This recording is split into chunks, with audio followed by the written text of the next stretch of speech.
Hello and welcome to Go For It. I am your host, Paul Gannon. For the next hour, we're going to be talking sports and having fun doing it with all your ideas, all your opinions, and all your beliefs. And of course, as always, you will get a heavy dose of my opinion. So we got a lot to talk about here. Mike Tyson, Roy Jones, we're going to talk about that. It was a hit. It was a hit. People were talking about it. It did what it was supposed to do. So we're going to talk about that. Danny Garcia, Earl Spence Jr., Spence-Garcia this weekend out there in Dallas, Texas. We'll talk about that. Got to talk about the Eagles, Carson Wentz, and the struggles of the Philadelphia Eagles. And, of course, we got to talk about Westbrook for John Wall and that deal, that trade, and the aftermath of that deal, that trade. So we got a lot to get to in a short time to get there. So let's get right to it. Let's go for it. So, Mike Tyson, Roy Jones. It was a fight that obviously was an exhibition fight. It was a fight between two boxing legends. It was a fight between two 50-year-old men. Roy Jones, 51, Mike Tyson, 54. So it was two old men in the ring, but two very popular old men, especially Mike Tyson. And watching the fight, right? First and foremost, the 2-minute rounds are perfect for that situation, for that type of fight. 2-minute rounds are perfect. It's the perfect situation for those guys. 8 rounds, perfect. So those two things were perfect. Now, as I'm watching the fight, I'm saying to myself, I'm just hoping no one gets hurt. I don't want Mike to get hurt. I don't want Roy to get hurt. I just don't want to see no one get hurt. And watching Mike Tyson, the guy had a lot of energy. He had a lot of energy. It seemed like he was in tip-top shape. He looked in tip-top shape. He acted like he was in tip-top shape. And, he wasn't really sucking wind like that. Mike Tyson really wasn't sucking wind in that fight. Now, Roy, you saw that one shot of Roy Jones in the corner. And Roy Jones was, you felt like, is Roy going to make it through? Is this guy about to have a heart attack or something? You didn't know what was going on with Roy, but with Mike, it was just the breathing was fine, everything was good. Mike was just going on fighting and looking sharp and bobbing and weaving and doing what Mike Tyson used to do, doing all that, and it was beautiful. It was nice to see. And Roy, you saw parts of Roy. You were like, okay, that's old Roy with the movement and the jab and all that. Okay, we saw a little bit of that, but at the end of the day, and seeing all that, you were just hoping no one got hurt. And I look at this, and it was a success. 1 million pay-per-view buys. So people bought it, people cared, people were interested in the fight. It also helped that Jake Paul and Nate Robinson, that to me stole the show. Jake Paul stole the show. You see memes all around the internet of Nate Robinson on his face, Nate Robinson on his back, Nate Robinson, just all messed up. You saw memes all around the internet about Nate Robinson beat up and on the ground from Jake Paul. So Jake Paul being on that card helped. That helped tremendously. These kids, these younger kids, they know Jake Paul. And Jake Paul that name rings bells. Jake Paul's name rings bells. So people know who he is, people care about who he is, and people watch it. They watch Jake Paul. They care about Jake Paul. So, Jake Paul stole the show. He stole the show. Everybody was talking about, did you see what happened with Nate Robinson? Did you see what happened with Nate Robinson? Because we all knew with Mike Tyson and Roy Jones, we all knew, look, these are two 50-year-old men. And, the biggest thing for us is that hopefully no one gets hurt. That's the biggest thing. And obviously it's great to see Mike Tyson in tip-top shape. It's great to see Mike Tyson mentally seems to be in a good place. Mike Tyson mentally seems to be in a good place. Physically, he seems to be in a good place. And, that's good to see. And we obviously got to talk about what could be next with this. Triller did a great job. The pay-per-view was great. I think maybe less of the music maybe. But, hey, I like Snoop's performance. I definitely like what Snoop did. But that's my range. That's my era of music. So for me, that works. Now you have French Montana who performed, and for me, that doesn't necessarily work, but for somebody younger, that does. That works for them. All right? So you had others there. Well, so for me, that doesn't work, French Montana, all those other guys, but Snoop Dogg did. And Snoop Dogg did a great job on the mic. And we need to see Snoop Dogg back on the mic moving forward. No doubt about it. So obviously what's next? So you got to think about now, Mike Tyson has his Legends League and everything. So we got to think about now, what's next for Mike Tyson? What's Mike Tyson going to do next? Who's Mike Tyson going to fight next? And it appears the obvious name would be Evander Holyfield. That's the obvious name to me, Evander Holyfield. Because we all know Mike Tyson fought Evander Holyfield 2 times, and we all know Mike Tyson lost to Evander Holyfield 2 times. But we also know, we got the ear-biting situation. Holyfield is super, uber popular, still a popular guy. And, I think those two would be the logical thing next, because those two, I think, would make maybe 1 million pay-per-view buys. I mean, this thing did over 1 million, and that wasn't expected. No one expected this to get over 1 million. But you had a lot of casuals, a lot of boxing casuals talking about this particular fight. You had a lot of boxing casuals watching this particular fight. So it resonated with the casuals. And that's what you want when it comes to sports. You don't necessarily care about the hardcore people, because the hardcore people are going to be there no matter what. It's the casuals that you want to win over. And Mike Tyson, Roy Jones Jr. won over the casuals. The people that don't necessarily care about boxing watch Mike Tyson, Roy Jones Jr. because it's Mike Tyson and Roy Jones Jr., mainly because it's Mike Tyson. And you just know back in the day, those Mike Tyson fights, when Mike Tyson was in his heyday, the late 80s, the mid to late 80s, early 90s, Mike Tyson in his heyday, people flocked to his fights. I mean, Mike Tyson, in terms of his popularity, Mike Tyson was one of the more popular sports figures on the face of the planet in his heyday. I mean, Mike Tyson was talked about by everybody during his heyday, during his prime, when he was knocking people out. Mike Tyson meant something to a lot of people. Now, obviously Mike Tyson's name still means something to a lot of people. Because you got to remember, Mike Tyson fought 15 years ago when he was at the age of 38, and he was garbage at that time. He got stopped by Kevin McBride. And you say, who? Kevin McBride. He got stopped by Danny Williams. And you say, who? Yes, Danny Williams. So Mike Tyson, near the end of his career, was garbage, was a shell of himself. Obvious. He was not very good. But as, we forget about all that, because who cares about all that? What's still in our minds are those knockouts, those first-round knockouts, those quick knockouts, that power, that speed, that pizzazz. That's what we remember. And that's why everybody flocked to that particular fight on last Saturday night, because we remember the Mike Tyson used to knock people out in the first round. That guy. That's the guy we remember, and that's why we flocked to Mike Tyson, Roy Jones last Saturday night, but also Jake Paul.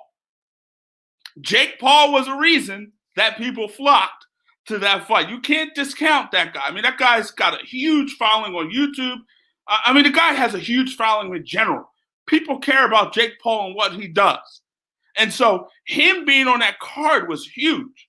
And I think if they're going to do it again, Jake Paul should be, again, co-main Jake Paul against whoever else. Now, obviously, I think it's got to be somebody with, just a little bit more experience. Because here's also the situation. Nate Robinson could have got hurt last Saturday night. I mean, we got the memes and all the stuff and making fun of the stuff, but Nate Robinson could have got hurt. Got punched in the back of his head. That was a behind the head shot, which is a dangerous shot, which can do some serious damage. So you got that situation with Nate Robinson. You also have, he got knocked down multiple times. Ultimately, he was knocked cold. So, and Snoop Dogg said it right. You can't play boxing. You can play football. You can play tennis, golf, basketball, baseball, hockey. You can play all those things. But the one sport you can't play is boxing. And Nate Robinson, obviously, he was a novice. Obviously, he was a neophyte. Obviously, he didn't necessarily know what he was doing. That was clear by what we saw. Nate Robinson didn't know what the heck he was doing at all. And it showed. The man was just rushing in and not covering himself and not protecting himself.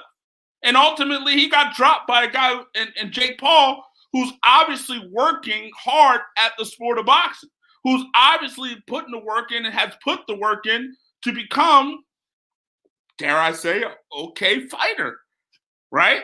Now, I know Antonio Tarver would like a shot at Jake Paul, former world champion Antonio Tarver. So I don't know what's going to happen there, but I'm sure there's others who would like to get in with Jake Paul.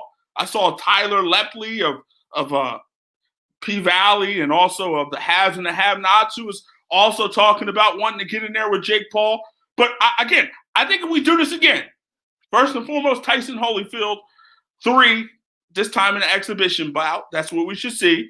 And we should also see Jake Paul against someone with a name, maybe an actor or an athlete with a name, but someone who might be just have a little bit more boxing experience. Because again, Nate Robinson could have got hurt. And I know we're discounting that on some level, and it was a sensational knockout. And, Snoop was, singing hymns and all the other stuff when Jake Paul knocked out Nate Robinson. We all know all those things, but Nate Robinson could have got hurt. Could have got hurt, man. Could have got hurt. And I know he's embarrassed. I know, man, he got beat up and beat down.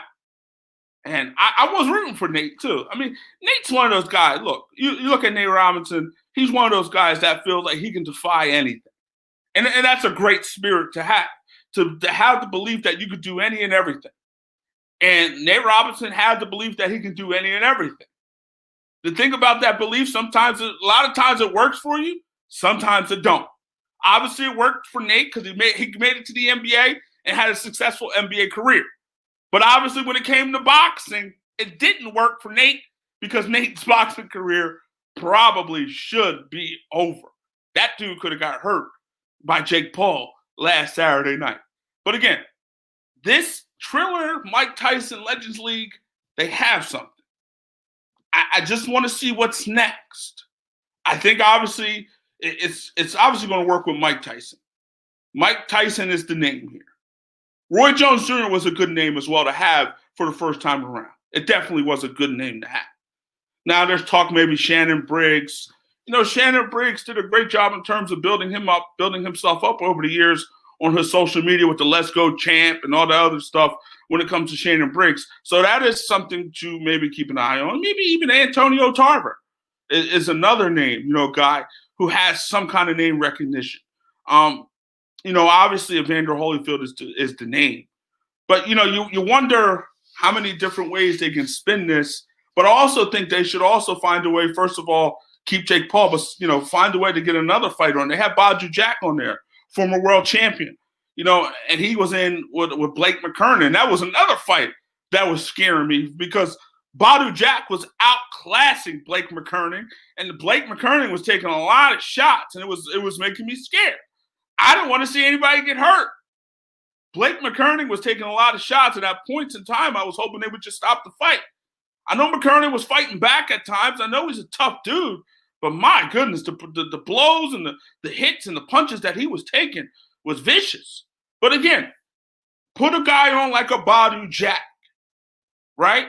Put a Badu Jack in there, Badu Jack type on the card. Make sure you have Jake Paul and put Mike Tyson in with somebody else. Obviously, Evander Holyfield's the name, but put maybe a Shannon Briggs. I don't know. I think Shannon Briggs I know he's 48, I believe, 49 years old, Shannon Briggs. So, but I just feel like he just might be too fresh out of the sport. Might just be a little too fresh out of the sport to be involved in something like this. I don't know. But it is definitely something for all of us to keep our eyes on what's next with Triller and Mike Tyson. But they have something here. They have something. And what's next should be interesting. But they get it. Triller gets it. And just watching the pay-per-view, they get it. And it appealed to the casuals. Again, you wanted to appeal to the casuals as much as you can. That's why the NBA put in some of the rules that they put in so your scoring can increase. That's why the NFL put some of the rules they put in so scoring can increase, because we know casual fans like scoring. We know that. So you got to appeal to the casuals, and Mike Tyson, Roy Jones Jr. did just that. It appealed to the casuals. It was a good night out there in Los Angeles Staples Center. You wonder now, what would have happened if they were allowed to have fans there? Would we have had a sellout? Would they have sold out Staples Center if we would have had fans in the building? Maybe. Because I think people were looking that much to this fight. I mean, Mike Tyson was throwing videos out there of, him training and whatnot. And then, people were just flocking to those videos all over social media, flocking to those videos. So it's clear the people want to see Mike Tyson. It's clear. And there's not many fighters in the sport of boxing, or not many fights that can do over 1 million pay-per-view buys. I would also say this was priced appropriately as well, $49.99. That's not ultra expensive. When you figure that Garcia and Spence is $74.99. So that's not ultra expensive. That's not a super expensive fight. It's reasonable in a lot of ways. If you're, if let's just say you got you and 4 other friends, that's $10 a friend. And you got a pay-per-view, you got a party, you got a night. It also helped that we have a pandemic. We're in the middle of a pandemic where people aren't going places. That was a Saturday night. And for some people on a Saturday night, they're in the club, they're at a bar, they're out and about. They're not at home. With this situation with the pandemic, people are home right now. People aren't out and about. They're not going to restaurants and things of that nature. They're sitting at home trying to find something to do. And for them, finding something to do meant Tyson-Jones on Triller, pay-per-view. So that helped as well. So it was a lot of things that worked in favor of this pay-per-view. But ultimately, at the end of the day, no matter how you slice it, no matter how Mike Tyson looked, no matter how Roy Jones Jr. looked, it was a success. It was a successful night for Triller and a successful night for Mike Tyson. Mike Tyson trying to do some big things in terms of just not fighting. He's trying to, do some things with charities and things of that nature.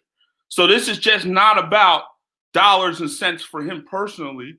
It's not about dollars and cents for him. It's about helping people, helping the public, helping people, the less fortunate. And man, that's a beautiful thing. That's a beautiful cause. And that's, kudos to Mike Tyson for that and doing the things that he did. But it was a great night in Staples Center.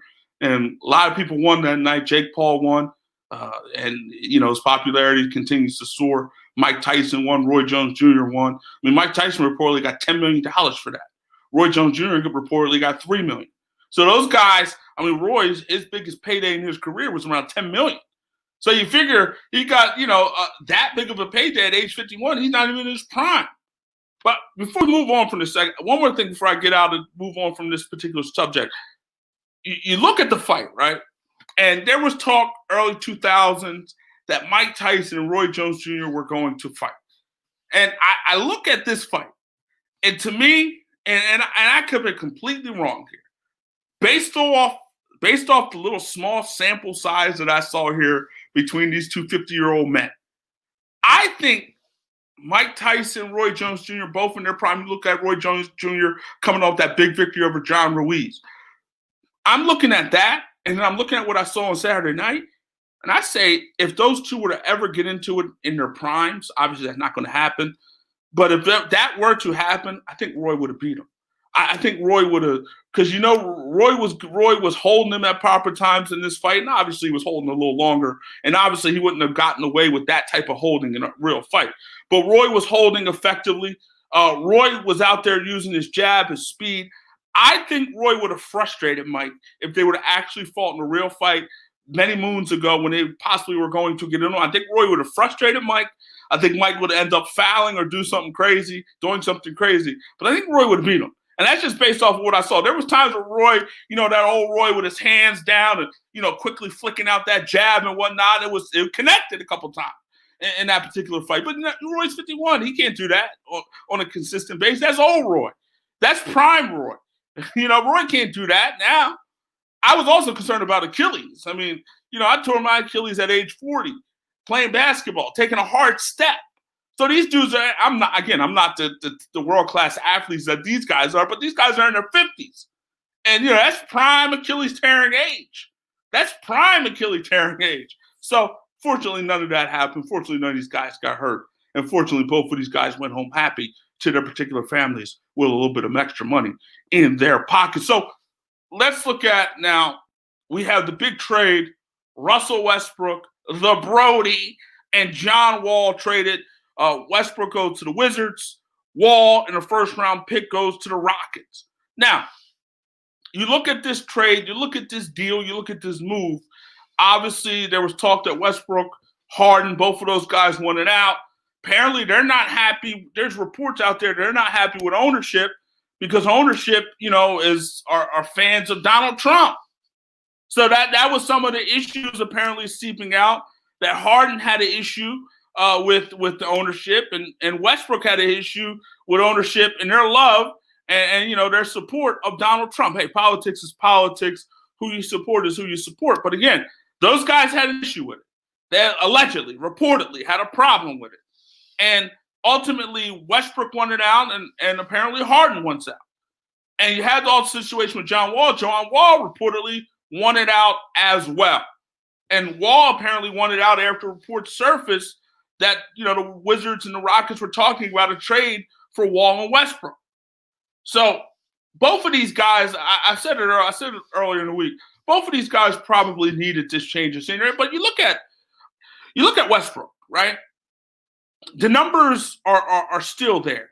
Obviously, the 27 points, 7 rebounds, 7 assists. The numbers are still there when it comes to Russell Westbrook. He's still able to play at a high level in terms of the numbers.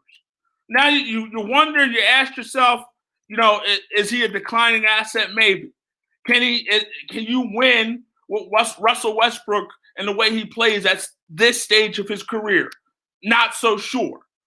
Obviously, Scotty Brooks, who coached Westbrook in OKC, had success with Westbrook. And Westbrook ultimately went to the NBA Finals with Scotty Brooks. They went to the NBA Finals with Scotty Brooks and had success in OKC. Obviously, he had Kevin Durant there. That didn't hurt, obviously. But he had Durant there. And ultimately, you look at the situation with Westbrook and Durant and OKC, they ultimately got to the NBA Finals. And that's a great thing. That is a great thing. Getting to the NBA Finals. Beautiful. But here's also the thing. Look at Allen Iverson's career, right? And I don't know if this is just, I might be throwing something in the dark here. But I look at Allen Iverson, right? You look at Allen Iverson. He got shipped off to Denver. 2006, 2007. He got shipped off to Denver, right? And Allen Iverson shipped off to Denver. Let me put this up on the screen. Let me share this so we can see it and look at it. You look at Allen Iverson. And Allen Iverson, during his time with Philadelphia, during his time with Denver, was still putting up decent numbers, still playing at a fairly elite level, right? But look at Allen Iverson, right? So let's look at 2006, 2007. Allen Iverson shipped to the Denver Nuggets, okay? And ultimately, he averaged 24 points in that particular season with the Nuggets. Following year, at age 32, he averaged 25 points. But at age 33, it started to fall off for AI. Ultimately, he was shipped to Detroit, and, the numbers started to dwindle. 17 points a game, 18 points a game. The points started to dwindle. Now, we look at Russell Westbrook. Russell Westbrook is 32 years old, right? Russell's 32. Is this the time? Will Westbrook do what AI did and take that drop? Will Westbrook drop the way AI did? Westbrook just turned 32. Will Westbrook drop? Will his stock drop? Will his play drop off the way Iverson did? I'm not so sure. But I will say this. There is a possibility. Now, I'm not I first and foremost, let me be clear about something. I'm a Russell Westbrook fan. The time that Westbrook got when Durant left OKC and went to Golden State, I was big on that Westbrook bandwagon. The triple-double seasons, I was big on Westbrook. I'm a Westbrook guy. But I also think at some point, at some time, that, guys diminish. And Westbrook at the age of 32, there is that possibility. John Wall at the age of 30. Here's the move. Here's the thing. Both of these guys, there are question marks, especially with Wall. The guy, played only 73 games in the last 3 years or something like that. The guy has had some struggles with injuries. The guy's coming off an Achilles injury. That's a major injury. And guys don't necessarily come back, especially, you got a small guard like Wall who relies on his speed. Speed is a big part of what he does. Speed is a big part of his game. And so without that part of his game, apparently, Scott Brooks says he has explosion. He still has his speed. Tommy Shepard, Wizards GM, says he still has his explosion, still has his speed. So, maybe they were saying that at the time because he was on their roster, but that's what they said. And, who knows? And only time we'll know is when we see him on the court. We see the workouts. We saw the workouts on video, and Wall did look explosive. Wall didn't look like he still had his speed. Wall still looked like he still had his ability. We saw that, and we saw a guy that still looked good, still looked decent. It's just workouts. So. And, it's just workouts. So I don't know how much we can read from that, but it's something. And so I just look at that, and both guys needed this. And I think I look at the Wizards, and I think this is a team. I think they're definitely a playoff team. Guys stay healthy. They're, Westbrook and Beal, they stay healthy. This is definitely a playoff team. This is definitely a team I think that can be an interesting team in the Eastern Conference. I really think they could be interesting with Wall, Westbrook. With Westbrook, with Beal, with Hachimura. I think they have something here. Again, I'm not saying the Wizards are title contenders, but I'm also saying they're going to make the playoffs. They're definitely going to make the playoffs. I wouldn't be surprised if Washington was a 5th, 4th seed in the Eastern Conference. I wouldn't be surprised. I just wouldn't because of what's there on that roster. Westbrook still has it. Beal should have been an all-star, probably should have been all-NBA, put up some big-time numbers last year for Washington. Obviously, he's an elite scorer. The thing with the Wizards is defense, and they got to defend better in this season if they want to take that next step. They got to defend better in Washington.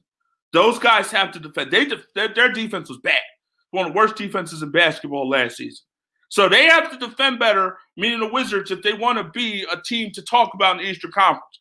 But I'm not sleeping on these Washington Wizards. And I think this is a team that's going to be very, very, very interesting in the Eastern Conference. Very interesting.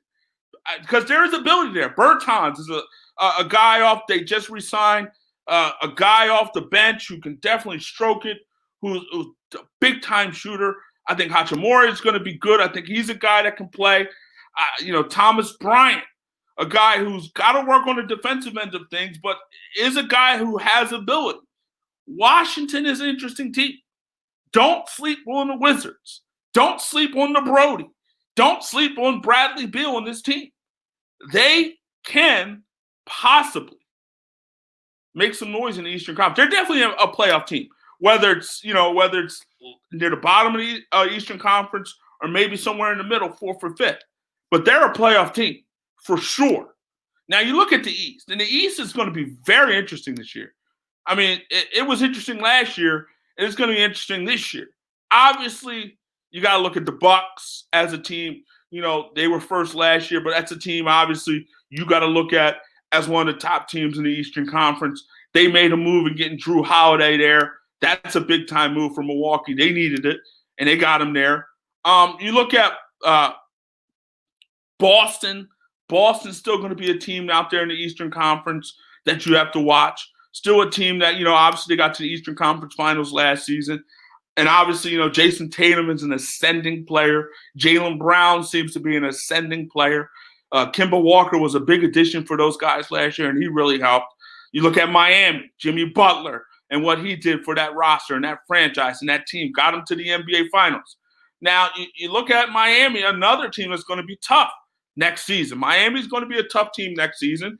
Obviously, the Brooklyn Nets, Kyrie, Kevin Durant. They got those two guys. And it's going to be interesting. We talk about Achilles with John Wall. We got to talk about Achilles when it looks like we got to talk about Achilles when we talk about Kevin Durant. I mean, Kevin Durant is coming off an Achilles injury.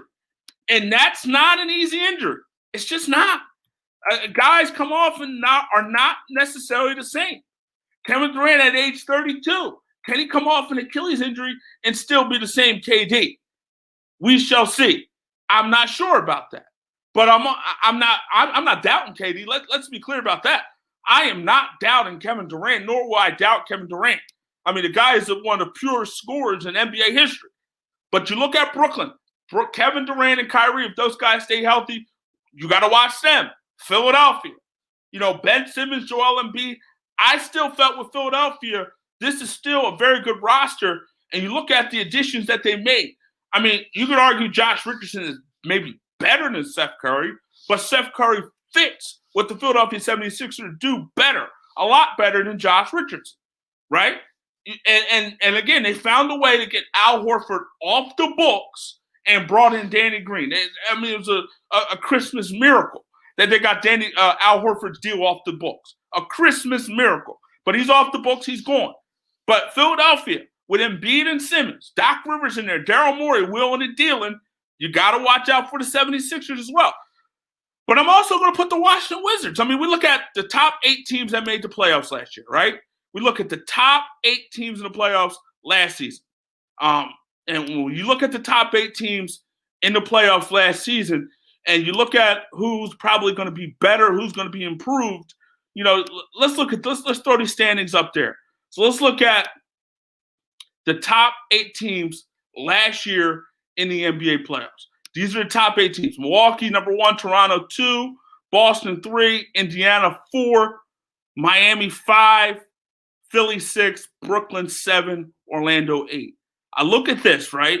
And in theory, you could argue that these are going to be the same 8 teams as last season.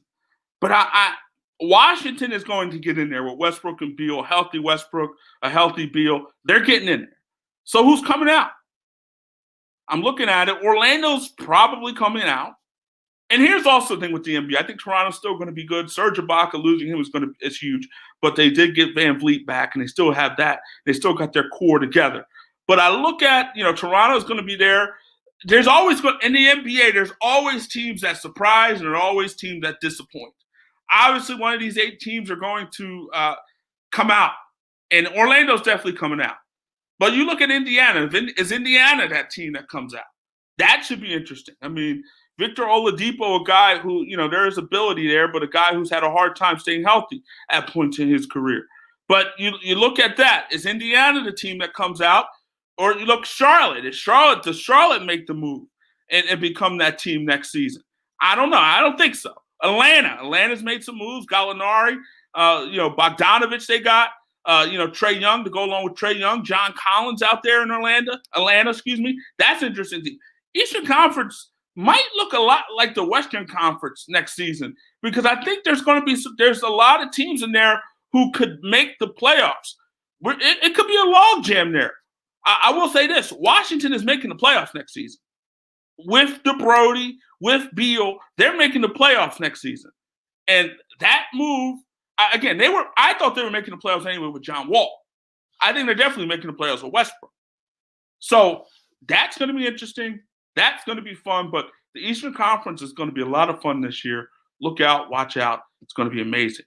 I want to go to Errol Spence Jr., Danny Garcia. We got a big fight coming up tomorrow night out there in Dallas, Texas.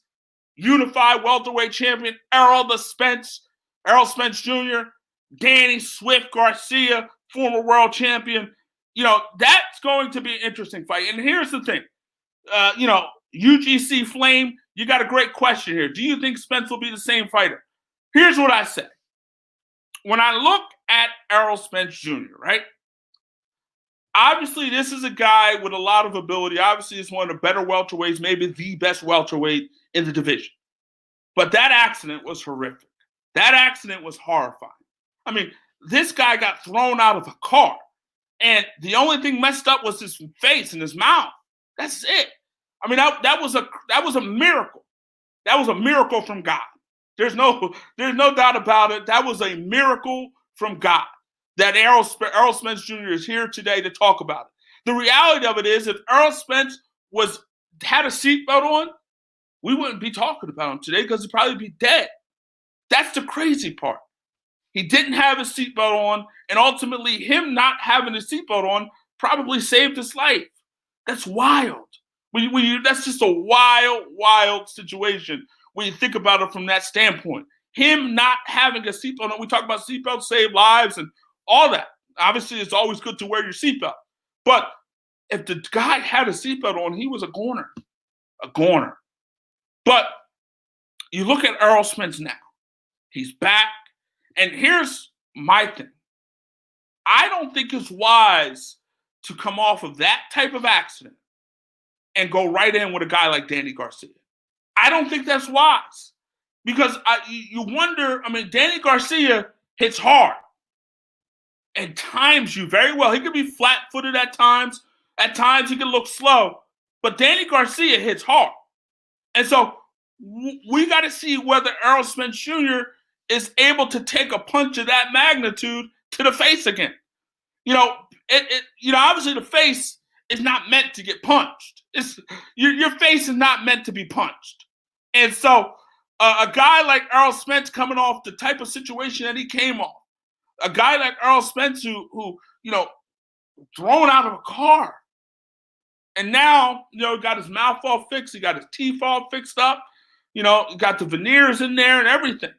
And now he's going back into this ring with a guy who hits like Danny Garcia in a top welterweight. I think he should have took a soft touch. You remember when Keith Thurman came back off the elbow injury, right? Keith Thurman came in and fought a guy like Josecito Lopez. Perfect. Josecito Lopez is a good guy. He's a journeyman, but he's a guy that and a good tune-up type of guy. He doesn't stink, but he's a journeyman. He's a good tune-up type of guy for an elite fighter like a Keith Thurman. And I think Errol Spence Jr., Spence should have did the same thing. I thought Spence should have took a soft touch in this particular fight and then go after a Garcia, a Pacquiao, Crawford, whoever else is out there for him to fight. Because I feel like you coming off that situation, your mouth is all reconstructed. Your body has been thrown from a car. And you're going back in there with a top welterweight. I don't know if that's wise. In my opinion, I don't think it is. And I could be wrong. And maybe Errol Spence, it was a situation where, sometimes in life, you need that wake-up call. You need somebody to knock on that door a little hard for you. Sometimes you need somebody to smack you in the face. Sometimes you need somebody to throw some water on you. Sometimes you need that moment, that time in your life where, you're veering off and doing things that you're not supposed to be doing. And sometimes you need that kick in the butt to say, get back on track. What are you doing? You're going off track here. Get back here. Get back in line. And maybe that car accident was that for Errol Spence Jr. Maybe that car accident was that kick in the butt, that slap in the face, that water being thrown on you. Maybe that accident was just that for Errol Spence. And maybe with that happening to him, he'll be a more focused guy, a better guy, moving forward in and out of the ring. That's always the possibility. But again, what makes this fight intriguing is Spence coming off that accident. And also Danny Garcia. We can talk about Danny Garcia being, some people say slow, he's flat-footed at times. And yes, maybe he's all those things at times. But Danny Garcia has been doubted and doubted and doubted some more. And I know it's been an ongoing narrative when it comes to Danny Garcia, even in the buildup of the fight, talking about the people him being doubted. But we doubted him against Amir Khan. And if you look at the fight, Amir Khan was having a lot of success against Danny Garcia early on, but he got caught.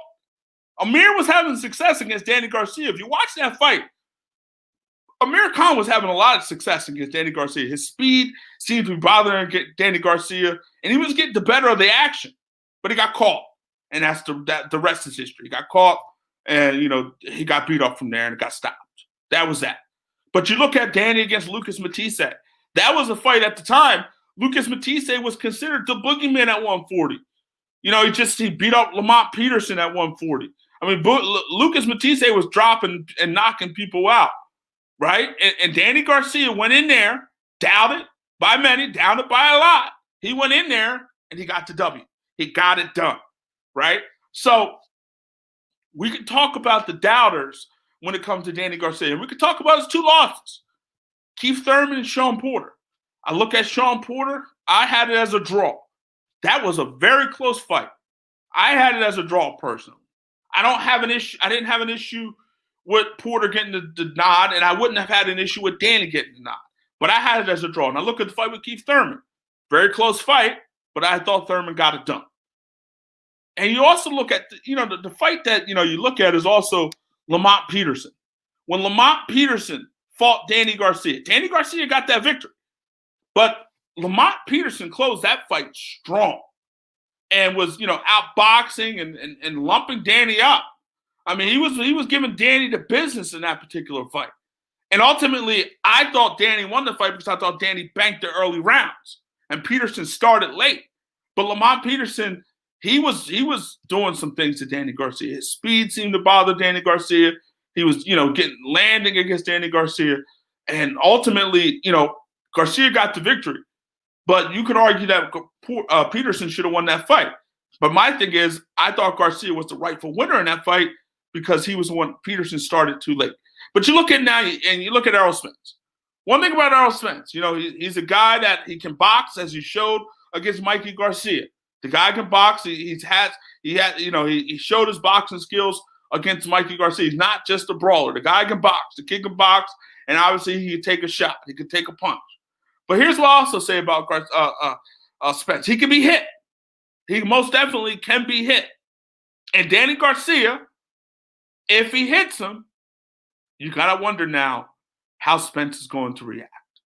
Is how Spence is going to react to getting hit in the mouth again at that level. Obviously, I'm sure he has some sparring and things of that nature. But again, not to the level and maybe not the power of a Danny Garcia. So that's going to be interesting. Here's the thing about Garcia. He gets you. He times you. And also the thing about Garcia, he has a granite chin. It's a rarity to see Danny Garcia get hurt. Obviously, everybody gets hurt in boxing. It's the hurt business. But it's a rarity to see Danny Garcia get hurt. And we can talk about flaws and all, but this dude is a winner. Danny Garcia is a winner. And I don't like betting against Danny Garcia. And I'm not going to bet against Danny Garcia. I think Danny Garcia finds a way to get this done. Here's all thing. Let me put a couple things out here, though. I am not sure that you can be thrown out of a car the way Errol Spence was and go back and be yourself again. I know people have overcome things, a lot of things, but that's just hard for me. And it's not out of the realm of possibility, obviously. This is most definitely not out of the realm of possibility. But I don't know if I've seen – I don't know. I don't know. I think we have to say we don't know in some respect when it comes to this. We don't know how this guy is going to take a punch. We don't know. We can assume, we can guess, we can think, but we don't know. So I look at this. I look at Danny Garcia. I look at a guy who's, Danny Garcia, he beat up an Adrian Granados. And we can say, well, it's just Adrian Granados. Adrian Granados doesn't necessarily get beat up. I mean, he's fought a lot of guys tough. A lot of guys tough. Adrian Granados, we say, well, it's just Adrian Granados. But no one did Adrian Granados the way Danny Garcia did Adrian Granados. And you just say, well, it's just Adrian Granados. But the guy has been in tough with a lot of people. Been in tough with a Sean Porter. Fought Sean Porter tough. Adrian Broner. fought him tough. Some people believe he won that fight, right? So the guy has been in tough. And, he doesn't get beat up. Danny Garcia beat him up in that fight. And it wasn't close. And now, don't get me wrong, Adrian Granados is not Errol Spence Jr. He's not. I don't think. No, he's not. Let's be clear about that. He's not Errol Spence Jr. But, at the same time, Danny, you don't doubt Danny Garcia. I don't like doubting Danny Garcia, and I'm not going to doubt Danny Garcia. And here's also the thing. Errol Spence is fighting pretty much in his hometown. So, and we know that Texas, the judging sometimes in Texas can be a little fishy at times. It can be a little questionable. So that's something to look at as well. Errol Spence being the home guy, if you will. He's pretty much fighting in his hometown. You got the Cowboys and Eagles rivalry again. Philly against Dallas. Got that working. But I just look at this fight, and I say to myself, I'm going to have – here's the thing. I'm going with Danny Garcia in this fight. I think Danny Garcia gets it done. I think Danny Garcia finds a way to beat Errol Spence Jr. tomorrow. I'm one of these guys who believe that maybe Errol Spence won't be the same. I don't think he'll be the same. I don't. I'm struggling with that. I don't think you could come off something like he came off with his grill and everything all messed up and be able to be that guy again and be able maybe to take the punch the way you used to take the punch. Because, he's got a big-time chin, got a granite chin. So, but I think, if we're talking about pure ability, I think Errol Spence has more of the pure ability. If we were also talking about Errol Spence pre-accident, I'm going with Spence easily. Pre-accident, I'm going with Spence. At post-accident, I'm going with Danny. I think Danny gets it done. I think, Angel Garcia says Danny's going to stop him in 7. I'm not saying all that. But I think Danny might get him. I think Spencer's probably going to get hurt. He's probably going to be hurt at some points in that fight tomorrow. I'm not sleeping on Danny Garcia. You sleep on him if you want to. I'm not doing it. I'm not. I think Danny Garcia finds a way to get this done. And I think it's going to be in the welterweight division going to be turned up. Not going to be turned upside down, but we've been talking about Spence Crawford. Spence Crawford might be talking about Crawford Garcia at some point. So I think Danny gets it done. But that's going to be a good fight. It's going to be a fun fight. And obviously we all have our eyes and ears glued onto what Errol Spence would look like coming off this particular accident. Bet Danny on this one. I'm going with Danny tomorrow night out there in Dallas, Texas. Before we get out of here, I want to talk about Carson Wentz. We look at Carson Wentz now, and it's been a struggle. Carson Wentz has been, dare I say, hot garbage. The hottest of garbage. 15 interceptions, the worst in the NFL, but sacked 46 times. That's bad, but that's not all on him. That's his offensive line, but that's bad as well. Completion percentage, garbage. 58.1. That's bad. That's 31st in this league. And then yards per attempt, 6.02. Garbage. That's bad. Also in terms of, his incompletions, his off-target throws, 95 of those. Bad. So there's so much bad when you talk about Carson Wentz. There is so much bad to talk about when it comes to Carson Wentz. There's so much bad to talk about when it comes to the Philadelphia Eagles. So much bad to talk about. But they play in the NFC East. They're 3-7-1. They're right there in striking distance in the NFC East. The Giants play the Seahawks on Sunday. The Redskins play the Steelers on Monday. Both of those teams are probably going to lose, and the Eagles go to Green Bay to play the Packers. And guess what? Maybe they win. But let me tell you this. Last season, I believe it was week 3, Philadelphia went into Green Bay. Same thing, Philadelphia struggling, not playing good football. And they played one of their best games of the season. They ran the ball effectively. Jordan Howard had a good game. Miles Sanders as well. They ran the ball effectively against the Green Bay Packers. And ultimately, they won that football game in Green Bay against Aaron Rodgers. They had crowds in there, too, at the time. Now, I obviously, that Philadelphia Eagle team last year is probably better than this one. Not probably, it is, definitively. But there's points, times, and moments in the season that can turn the season around. That was a point, time, and a moment that turned the Eagles season around. Maybe this is the point, time, and a moment that turns things around for the Philadelphia Eagles. I don't know. But here's the thing with the Eagles.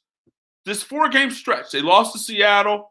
Obviously they have Green Bay, they have the Saints, and they have the Cardinals.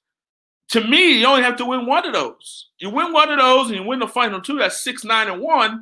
That gets you to the NFC East. Because I think the Cowboys are done. I'm not putting them in the equation. I think the Giants are going to lose a few more. Their schedule toughens up. And the Washington football team, their schedule toughens up as well. They're going to lose a few more as well. So I think the Eagles will get in and win the division at 6-9-1. But the blueprint is you got to win one of these 4. Win one of these 4. Well, you lost to Seattle, so win one of these next 3, whether it's Green Bay, whether it's New Orleans, or whether it's Arizona, and then win the final 2 against Dallas and Washington and go 6-9-1 and win the NFC East. Right? I think that's a possibility, and I'm sticking to it. But Carson Wentz has to come to the party. This guy is not what I'm seeing this year. It's hard for me to watch. It's hard for me to believe. It's hard for me to fathom what has happened to Carson Wentz. This is not the Carson Wentz that I know and love. This is not the Carson Wentz from 2017, 33 touchdowns, 7 interceptions. This is not the Carson Wentz from last year, 27 touchdowns, 7 interceptions. That's not him. That's not this dude we're seeing here. We're seeing maybe one of the worst starting quarterbacks in football right now. And that's crazy when you think about it. Carson Wentz being the worst quarterback in football. I mean, that's basically what we're seeing at this point. With the interceptions, with the mistakes, with the fumbles, with the off-target throws, with him not seeing guys, not seeing the field well. We're seeing that with Carson Wentz. Granted, his offensive line is hot garbage. Granted, the protection is hot garbage. Granted, he doesn't have the most time to get the passes away. And granted, his wide receivers aren't that great either. So the weapons around Carson Wentz aren't great at all. But to see, and last year the weapons around him weren't great at all. And then they went on that 4-game winning streak to end the season, and they ultimately were able to make the playoffs. They're going to have to, again, win one of these next 3 and win the last 2, which I think the last 2 are very possible. The next 3 are going to be tough, but not out of the realm of possible. Here's the thing about the NFL. People, and I know the Eagles are not a good football team, but people fail to realize that the NFL is a week-to-week league. So one week you can look great, and the other week you can look garbage, right? And the Eagles have looked garbage. And it's not out of the realm of possibility that the Eagles don't ever win a football game the rest of the year, especially where the offense is playing. Defense has come to the party. Played well last week against Seattle. They played well. Kept the team in the football game as long as they could. But they played well against Seattle. So the defense is not necessarily the problem per se at this point. At this juncture, is that offense. I mean, they started the game with 5 3-and-outs. That's bad. That's pathetic. And we also been talking about possibly Jalen Hurts, getting him on the field more, maybe even starting Jalen Hurts. Don't like it at all. I don't like the gimmicks when it comes to Jalen Hurts. I just don't think that's his strength.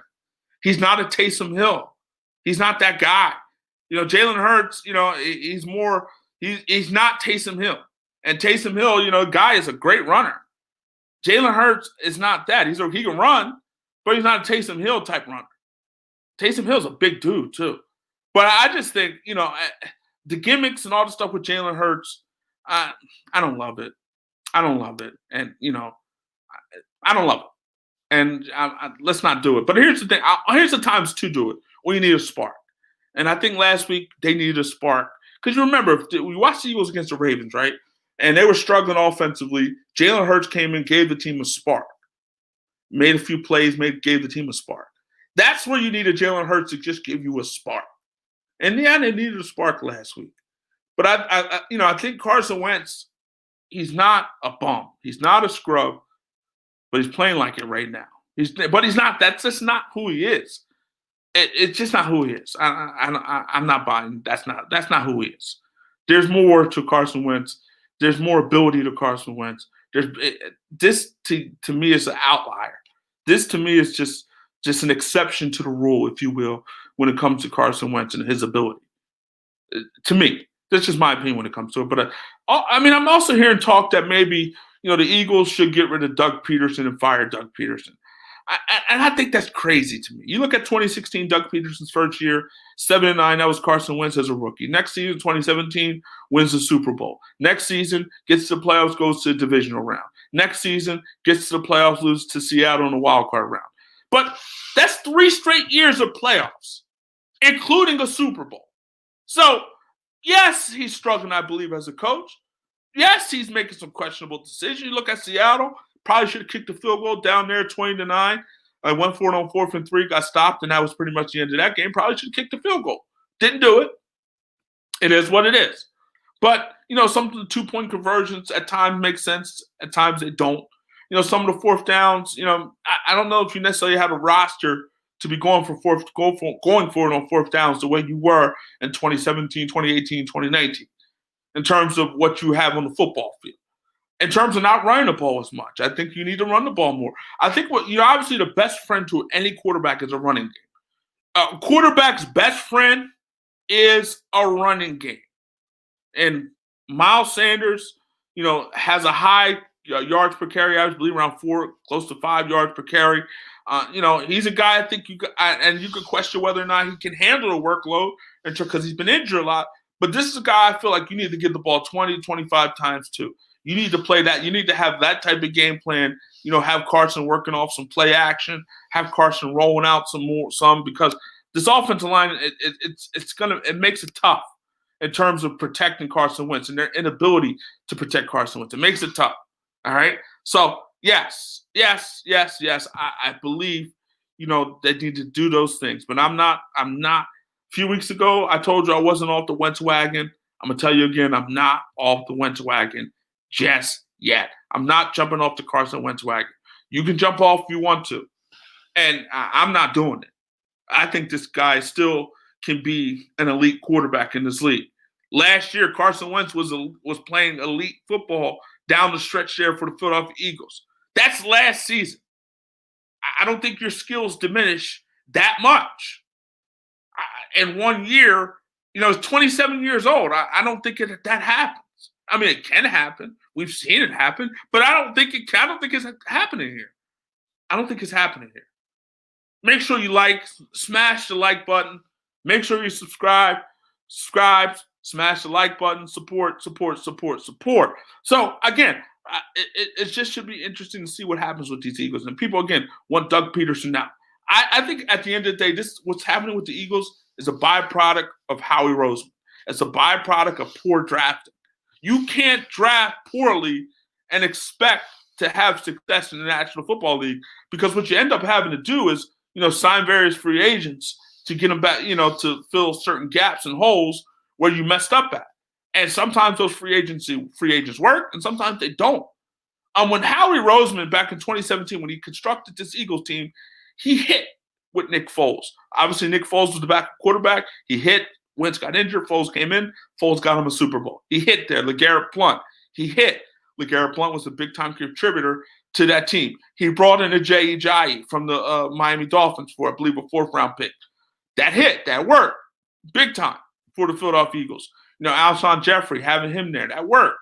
That worked big time for the Philadelphia Eagles. That whole Alshon and his ability and what he brought to the table. That worked for Howie Roseman. Patrick Robinson, the DB, that worked. Patrick Robinson had one of the biggest plays in the playoffs when he intercepted Case Keenum in the NFC Championship game against the Minnesota Vikings and took it to the house. That turned that football game all around, and ultimately Philadelphia went on and just blew out the Vikings in that particular game. So Howie Roseman hit in a lot of places, in a lot of areas during that Super Bowl year. But you look at this over time, he hasn't drafted right. You look at this year's draft. He got an opportunity at Justin Jefferson. Justin Jefferson was sitting on the board for the Philadelphia Eagles, and they chose Jalen Rhaegar. I know it's still early in Rhaegar's development, but Justin Jefferson looks like a stud. Justin Jefferson looks like a stud. That guy easily could be a NFL Rookie Offensive Player of the Year. I mean, Justin Jefferson is putting up some serious numbers for the Minnesota Vikings. And, he's a rookie. He's playing big time. He stepped in for Stephon Diggs when Diggs went off to Buffalo. And this guy, Justin Jefferson, has come in and just been big time. 52 catches, 918 yards, 6 touchdowns for Justin Jefferson. So the guy is playing at an elite level, is playing at a very good level, a high level. And the Philadelphia Eagles needed a wide receiver, and the Philadelphia Eagles had an opportunity for Justin Jefferson.